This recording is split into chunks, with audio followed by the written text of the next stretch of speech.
Hello, everybody, and welcome again to another episode of the Multiverse. Mike, I am one of your co-hosts, Brian, and I'm here with one of my good friends, Taylor. Hey.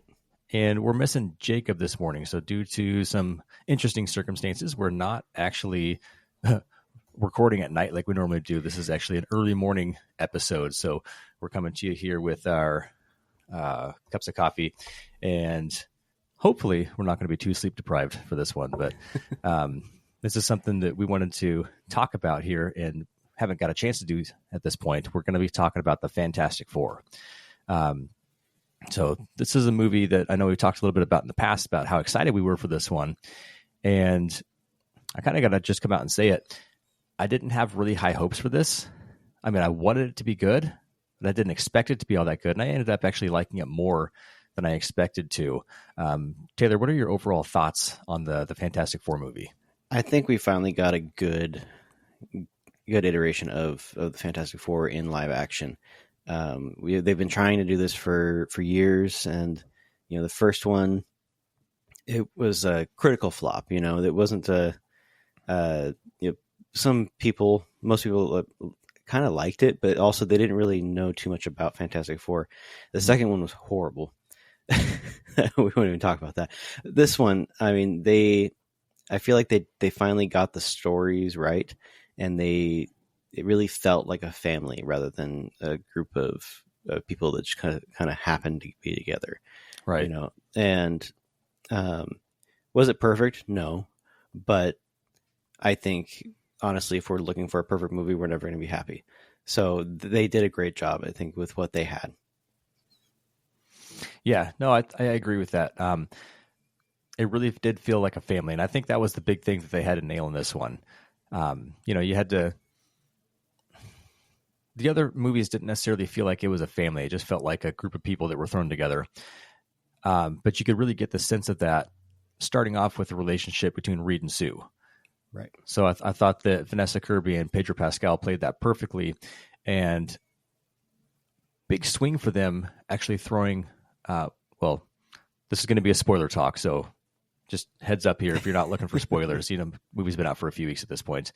The fact that they threw Franklin Richards into this movie was not something that I ever expected to happen. I mean, if you're familiar with Franklin in the comics, he's just an outrageously powerful being that doesn't really work for the movies, at least not in the way that it does in the comics. So the fact that they brought him in here is a pretty big swing, but that helped bring the family element together.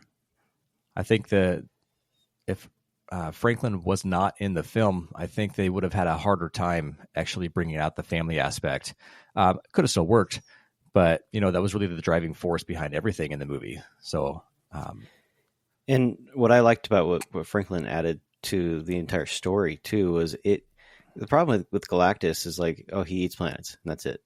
This gave Galactus a purpose and a reason for us to kind of understand what his goal is now, and that's helped so much in giving Galactus more character in general. Because I mean, this guy is like an eternal being, and giving, bringing Franklin in, Galactus sees him and is just like, I need that kid, And that was pretty cool. It was like, oh, okay, Galactus does have a personality. He does have a purpose. He's trying to do something. Mm-hmm. So, yeah. Speaking of Galactus, though, I just have to come out and say it. The reveal of Galactus when they first show him on screen, that was one of the coolest scenes I've seen in a Marvel movie. Mm-hmm. I mean, I haven't seen this on IMAX, but I'd go back again to watch this in IMAX, and there's not even a theater anywhere near me. But I would love to just see that one scene. I wish I could have seen it in IMAX. We have one here where I live, but my wife can't see because of her eyes. She can't do IMAX. But if I do get a chance to go, just to some free time, I might go watch it in IMAX just so I can experience it. Because I agree with you. That was such a cool reveal. Yeah. I mean, I know what he looked like based on the comics, but like, at least it's not a blob in space, that's exactly. So something else I wanted to kind of bring up is the the idea in this movie, at least, that the entire family were all scientists, and there was a reason that they were all in this spaceship. It's not just Reed and his friends that flew up into space, right? And that's kind of the impression you get from some of the older interpretations. But there was a purpose for all of them to be in that flight, and that plays out into the movie too, with Johnny actually being a really intelligent scientist. So he's the one that cracks the language code. Yeah, that was so cool. Yeah, how he did that, and the kind of montage a little bit that they gave throughout the movie of him slowly figuring this out, and things clicking, and like, oh yeah, I know that word, and okay, that's a common phrase. All right, that's cool. And all of a sudden he just like surprises everybody with just speaking the language fluently, and they're like, how did he do that? Yeah, because they weren't paying attention. Right. And he's normally portrayed as like a funny character, right? Which they didn't take that away. No, but yeah, in a lot of interpretations, that's all he is. Right. But it was cool to see how layered his character was and how important he was for the story.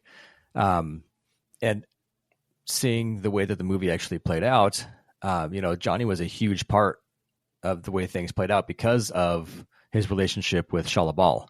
Yeah. And, I thought it was an interesting choice when they first announced that Shalabal was going to be the Silver Surfer in this movie. And, seeing the way that it played out, I thought it was beautiful. The Silver Surfer was one of the cooler parts of the movie. Yeah. Just the subtle little details too about, I don't know if you noticed during the action sequences, the way that she was moving, it was like somebody that was actually on a surfboard. Exactly. Yeah. She wasn't just like part of the surfboard. She was using it as a vehicle, Right. Yeah. Whereas like the previous Silver Surfer, it was like he was a part of the surfboard. He was like morphing into it and stuff. And right.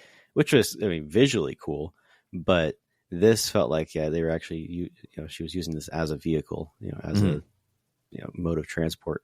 So, yeah. What would you say was your highlight of the movie? I honestly, the coolest part of the movie for me was when they escaped from Galactus, when they were getting out of there. Oh, that chase sequence? Yeah, because we got to see, each of them kind of do their thing. And I feel like that's where, excuse me, because they kind of got to do their own thing and kind of got to see the panic in them, and them realizing this is not going to be even possible. They're kind of like, this is bad. We got to go, and we may have screwed up coming here. And seeing them try their hardest to get out of there and almost fail, that was like, whoa. These people are like the strong in this universe that they are in. As far as they know, they're the strongest beings, and they're meeting this thing that is like way above what they've ever had to deal with. And so just seeing them try to panic and just get the heck out of there, that was pretty cool. And kind of going back to the family aspect, in that chase sequence, there are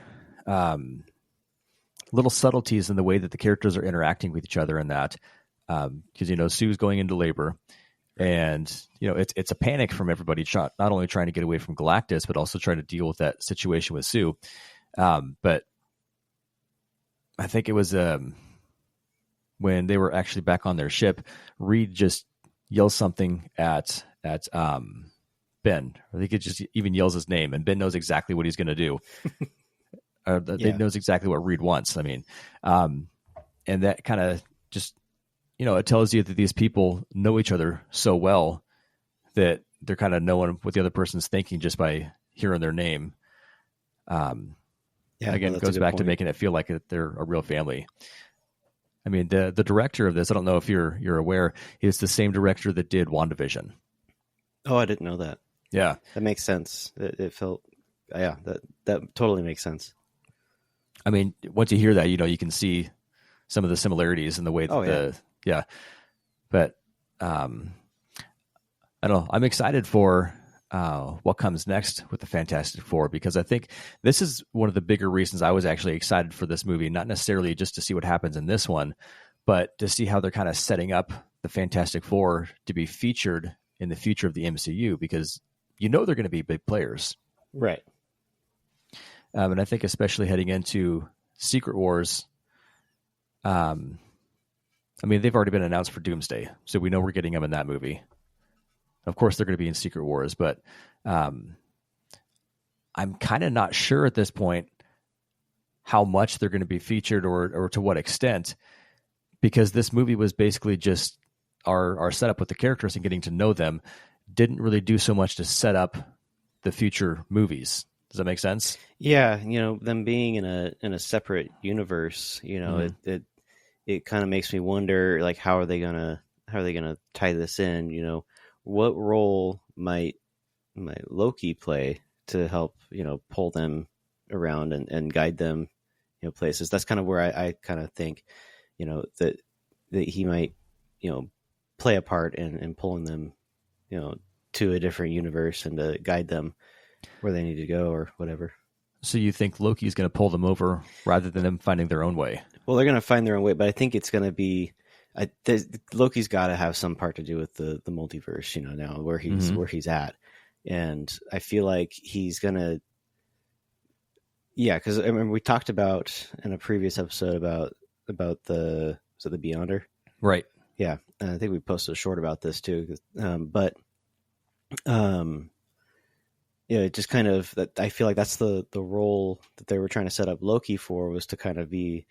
He's kind of now above what he was. He's the god of the multiverse almost now. He's holding everything together, and he's going to see this problem start, and he's going to know, okay, they need these people. They need this help. There's something going on in this universe. We saw that little teaser of Doctor Doom at the end of the movie, and we all know that's Robert Downey Jr. There's something going on here. There's something that's not right. And, Loki's going to hopefully be aware of that and try to guide either them, to the main universe, or to the main people from the main universe over to the Fantastic Four verse. Mm-hmm. Yeah. Yeah. That's kind of where I think that it might go. But yeah, I mean, I really like the fact that they had this in its own separate universe, because then they could tell their own story without having to worry about, everything else that's gone on in the MCU so far. But again, we know this is going to get tied into the MCU, right? Because it's coming at such a pivotal time with the Avengers coming up. But there's some little hints that I think may kind of point us toward what's going on. Not a lot, but that little post-credit scene with Doom takes place several years into the future, because Franklin's a toddler at that point. Yeah. But, and I'm still not quite sure how this ties into the post-credit scene that we saw in Thunderbolts. So obviously there's been a decent passage of time between the movie and when everything starts to happen in Doomsday. Right. But, well, I mean, because the common theory was Galactus destroys the world and they're fleeing. That's what I thought. That's, I even said that my thoughts were that they're screwed. Their universe is getting destroyed. Yeah. And Galactus is coming, kind of a thing. And now I don't know where they're going. But that's where I think maybe there's got to be some other thing that pulls them into that universe. Because obviously they do. We saw that post-credit scene. Right. I mean, that was clear. So do you think, here's another theory that's going around, that Doom kidnapped Franklin and they're chasing him through the multiverse? Ooh, that would be a good story. Yeah. Because why? I mean, Doom is obviously obsessed with power. Mm-hmm. And so he would be looking for that source of power. And, Franklin's going to be the ultimate source of it. Right. Is Franklin the key to controlling the multiverse? And does maybe Franklin have a bigger role to play in the multiverse than Loki does at this point? That would be, I mean, yeah, I would like that. That'd be cool. I just hope for me personally, I hope that they don't just forget Loki's there, and Right. and that he's kind of in the middle of all this now. He's almost like on the same. This is kind of a I don't know. He's almost on the same level as like the Watcher, now he's kind of like just there. And, and the Watcher in those, the miniseries, he started to kind of intervene. I wonder if Loki's going to try to intervene there. That's where I was going with that. But but what you're saying, I totally agree. I think that he's going to play a massive role. He's got to. I mean, he's too powerful. They got to do something to kind of keep him at bay and not let him get out of hand. And so I think Doctor Doom kidnapping him would be a good way to keep him under control, so they can't just use this kid, to this very overpowered kid. That makes a lot of sense. Kind of ruin. They had to, do the same thing with like Captain Marvel. They had to keep her out of the picture for a while until the very end. They couldn't just throw her in and have her just dominate everything. Same thing with Franklin. They can't just throw him in and have him. I mean, he's just a kid, but he's powerful. He's strong. Oh yeah. So yeah, no, I like that. Yeah, and I mean, we're kind of jumping around with the topics here, but on the idea, talking about how they had to save some of those characters for later, or they had to kind of nerf their powers a little bit. This is the most accurate representation we've seen of Galactus. But again, based off the comics, he actually felt kind of weak. I wonder if there's a little bit of him. He obviously wasn't going all out. I mean, he could have just destroyed the planet and be done with it. But he wanted the kid, so I think he was trying to be a little bit careful and not destroy Franklin. I think he was really he needed Franklin alive. Okay. I think that's where he was trying to be careful, and he was trying to not, hurt him in general, but he didn't care about anything else. I mean, yeah, he was kind of toying with the Fantastic Four at one point. I think he was kind of having fun a little bit. Yeah, seeing him just pull Mr. Fantastic, just like right. Which we kind of see that this Mr. Fantastic has a limit, and we in previous iterations, we've seen Mr. Fantastic do some pretty cool things, but almost seemed like he didn't have a limit of what he could do. This one, you do see he does have a limit. He's not the most. They kind of focus more on Mr. Fantastic's, Reed Richards' brain more than his powers. Which I loved that. I loved that. Because we kind of forget that he is supposed to be the smartest man in the universe. He's right. Yeah, he's supposed to be the smartest man, and other iterations we're just seeing a pretty smart guy, a really smart guy, but him using his powers a lot. And here we just see him kind of use them just to like help him out every now and then, and not like overdoing it. Yeah, and to that point, I really enjoyed the fact that in this movie they acknowledge that he's the smartest person around. Yeah, and that it eats him alive because he doesn't think he's smart enough. Right. With all the knowledge that he has, he doesn't know how to save the world. And you can kind of see that in contrast to in the main part of the MCU, Tony Stark was the smartest man alive. Right. But his ego kind of changed who he was to an extent, right? I mean, he was still the good guy, but you could definitely tell that he was the smartest man alive and he knew it. And his ego kind of drove him with everything that he did. Reed is the opposite. He's the smartest man alive, and he hates the fact that he is because he's not smart enough to solve all the problems. Exactly. It's very different from, what is that line? Playboy, billionaire, genius, philanthropist. Right. Yep. To this guy who's very pretty humble, genius. And but yeah. Almost like So you see his anxiety through the whole movie, which is pretty interesting because Pedro Pascal is very known for his anxiety. Mm-hmm. And so he Right. almost played himself a little bit, a really smart version of himself, which it almost felt very natural Mm-hmm. for Pedro to act this character, and he didn't have to go over the top.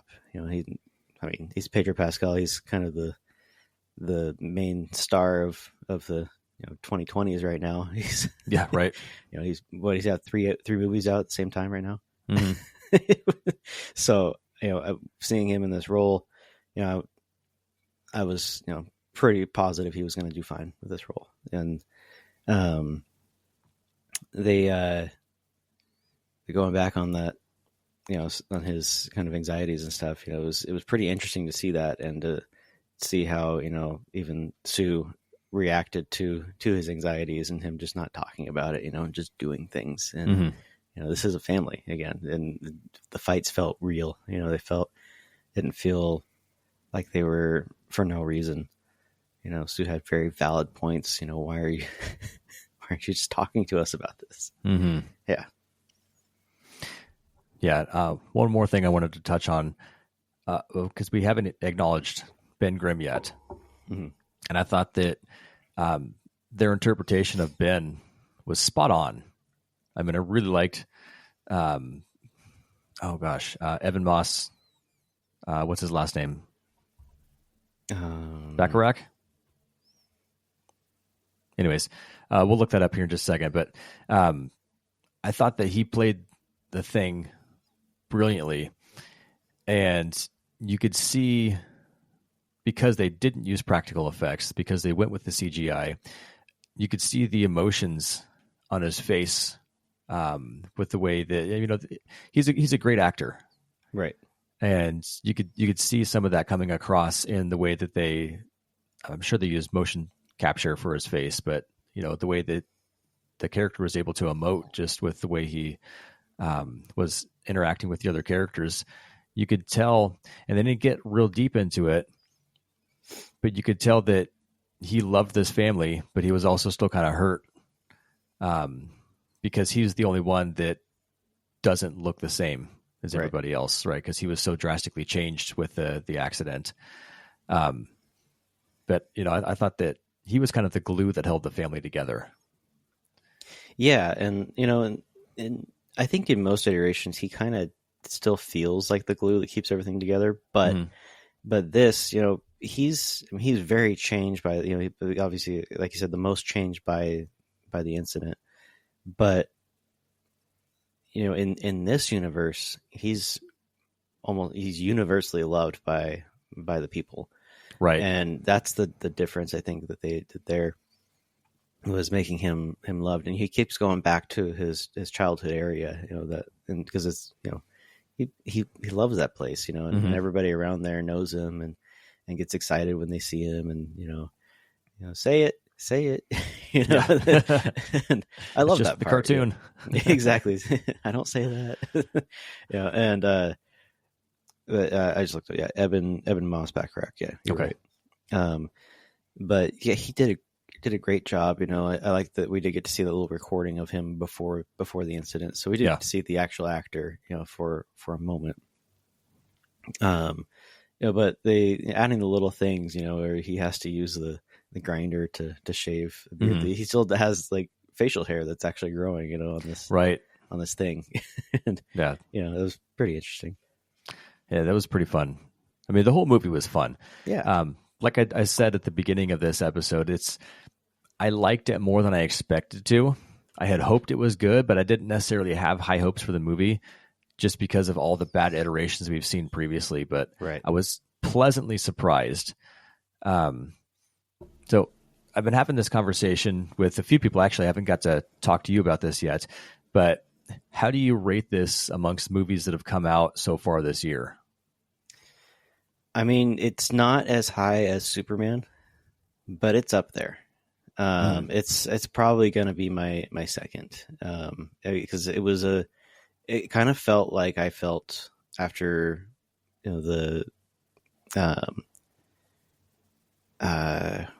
Oh, after Rogue One, I kind of a breath of fresh air, right? This kind of felt like a breath of fresh air.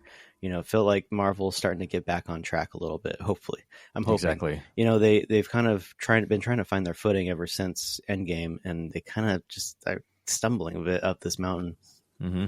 I feel like they finally found a foothold, and I hope they take this and run with it. They have found something, and I hope you're right that this is kind of the centerpiece of the new Marvel Cinematic Universe.